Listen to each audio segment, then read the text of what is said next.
আল্লাহকে না পেয়ে কেউ যদি গোটা পৃথিবীও পায়, কসম খোদার সে কিছুই পায়। আল্লাহকে পেয়ে কেউ যদি গোটা দুনিয়াও হারায়, আল্লাহর কসম সে কিছুই হারায়নি। আল্লাহকে না পেয়ে সব পেলেও কিছু পাওয়া হয় না, আল্লাহকে পেয়ে সব হারালেও কিছুই হারায় না। যতবার পাপ হবে ততবার নামাজে দাঁড়াবেন, ততবার ওযু করবেন, ততবার করে নামাজ পড়বেন এবং আল্লাহর কাছে ক্ষমা চাইবেন, ইনশাআল্লাহ আল্লাহ মাফ করবেন। যদি পাপ হয়ে যায় হতাশ হবেন না, পাপ হয়ে গেছে হতাশ হবেন না, ওযু করবেন, জায়নামাজে দাঁড়াবেন, 2 রাকাত নামাজ পড়বেন, ওই পাপের কথা আল্লাহকে বলে ক্ষমা চাইবেন, ইনশাআল্লাহ আল্লাহ পাক আপনার গুনাহকে নেকি দিয়ে পরিবর্তন করে দেবেন। আল্লাহকে স্মরণ করে যারা কাঁদতে পেরেছে তাদের জন্য সুসংবাদ, ওই চোখ জাহান্নামের আগুন দেখবে না যেই চোখ দিয়ে আল্লাহর ভয়ে আল্লাহর স্মরণে অশ্রু প্রবাহিত হয়েছে। সেই চোখ জাহান্নামের আগুন দেখবে না যেই চোখ আল্লাহর ভয়ে কেঁদেছে। আল্লাহ পাক আমাদেরকে তার ভয়ে কাঁদার তৌফিক দান করুন, আমিন। রব যখন বলবে তোর যা দরকার আমি তো দিয়েছিলাম, তোর থাকার জন্য জমিন দরকার আমি তো দিয়েছিলাম, তোর নিঃশ্বাস নেওয়ার জন্য অক্সিজেন দরকার আমি তো সাপ্লাই দিয়েছিলাম, তোর দেহের ক্ষুধা নিবারণের জন্য খাবার দরকার আমি আল্লাহ তো দিয়েছিলাম, আমার জন্য কি আনছস, আমার জন্য কি এনেছো, আমার জন্য তুমি কি আনলা, যদি এই প্রশ্নটুকু করে হাসরের ময়দানে সেই দিন মাথা নিচু করে থাকা ছাড়া দ্বিতীয় কোনো উপায় আপনার আমার নাই।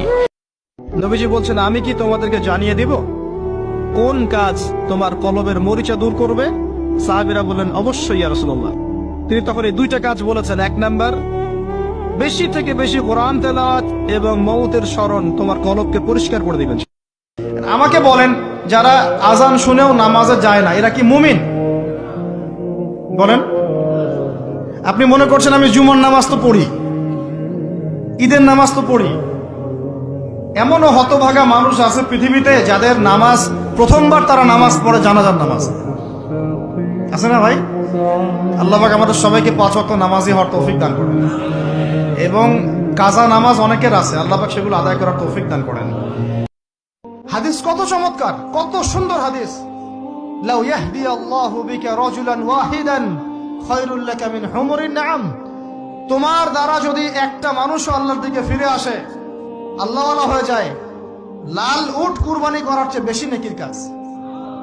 তোমার একটা দাওয়াতে যদি মানুষ আল্লাহর দিনের দিকে ফিরে আসে, ওই আমলকারী সব নেকি তুমি পাবা।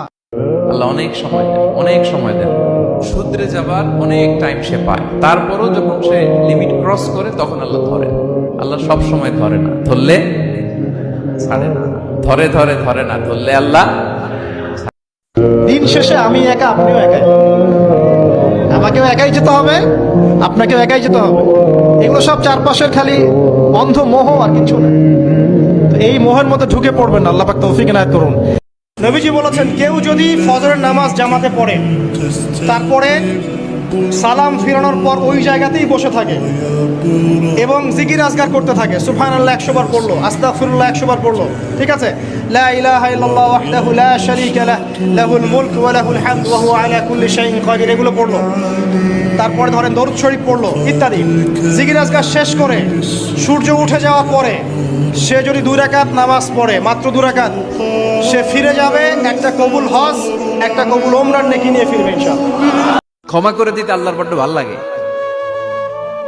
বান্দা আল্লাহর কাছে বারবার চাক, চোখের পানি ছাড়ুক, এটা আল্লাহ পছন্দ করে। চোখের পানির যে কত পাওয়ার আপনি কল্পনাই করতে পারবেন না। অনুশোচনার চোখের পানি চোখ বেয়ে নাকের ডগা পেয়ে জমিনে পড়ার আগেই আল্লাহ এই বান্দারে মাফ করে দেয়। আল্লাহ নূর কখন কলবে আসে? যখন হৃদয়টা পরিচ্ছন্ন হয়। যে হৃদয়ের মধ্যে হিংসা, বিদ্বেষ, অহংকার, পরশ্রীকাতরতা আছে, সেখানে আল্লাহ নূর আসার কোনো প্রশ্নই ওঠে না। যেখানে আল্লাহ নূর নাই, সে আলো দেখবে কিভাবে? সে অন্ধকারের পথ চলবে কিভাবে? সে কিভাবে ঘ্রাণ পাবে? ঘ্রাণ পাওয়ার তো প্রশ্নই ওঠে না, কারণ কলবে তো নূর নাই। আল্লাহ নূর কখন কলবে আসে? যখন হৃদয়টা পরিচ্ছন্ন হয়। যে হৃদয়ের মধ্যে হিংসা, বিদ্বেষ, অহংকার, পরশ্রীকাতরতা আছে, সেখানে আল্লাহ নূর আসার কোনো প্রশ্নই ওঠে না। যেখানে আল্লাহ নূর নাই, সে আলো দেখবে কিভাবে? সে অন্ধকারের পথ চলবে কিভাবে? সে কিভাবে ঘ্রাণ পাবে? ঘ্রাণ পাওয়ার তো প্রশ্নই ওঠে না, কারণ কলবে তো নূর নাই। যে ব্যক্তি নামাজ পড়ে না, আল্লাহর সাথে তার কোনো সম্পর্ক নেই। No connection. আপনি যে কোনো কিছু চাচ্ছেন সেজদায় পড়ে আল্লাহর সামনে আত্মসমর্পণ করেই চাইতে হবে। ওয়াসজুদ ওয়াক্তারিব, আল্লাহ পাক কি বলেছেন? সেজদা করো, নিকটবর্তী হও। ব্যাখ্যা অনেক করা যায়। নামাজ না পড়লে কিন্তু মানুষ কুফরিতে লিপ্ত হয়। যে ব্যক্তি মান তারাকা সালাতান মুতাআম্মিদান ফাকাদ কাফারা, যে ব্যক্তি সালাতকে অস্বীকার করে, ফরজ নামাজকে অস্বীকার করে, সে ব্যক্তি কিন্তু কুফরিতে চলে যায়। ঠিক আছে? দেখেন আল্লাহ পাক হেদায়েত এবং বুঝ সবাইকে দিবেন না। আল্লাহ আপনাকে কথাগুলো শোনার তৌফিক দিচ্ছেন, বোঝার তৌফিক দিচ্ছেন, আপনার কান পর্যন্ত পৌঁছে দিয়েছেন, আপনি সৌভাগ্যবান। আল্লাহ পাক সবাইকে দিবেন না। হাজারে 999টা মানুষ জাহান্নামে যাবে।